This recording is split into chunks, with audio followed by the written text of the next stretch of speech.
You ask Tiger to solve. This deals with linear equations with one unknown. The final result is n equals -8. Let's solve it step by step. Group all n terms on the left side of the equation. Add n to both sides.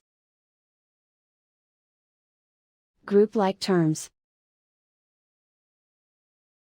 Simplify the arithmetic. Group like terms. Simplify the arithmetic.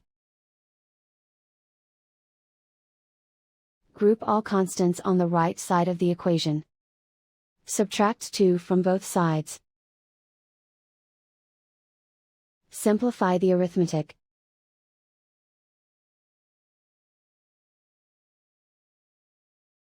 Isolate the n. Divide both sides by 2.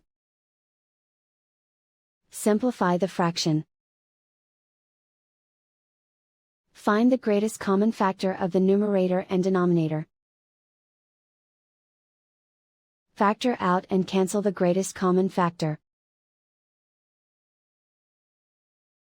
And so the final result is n equals -8.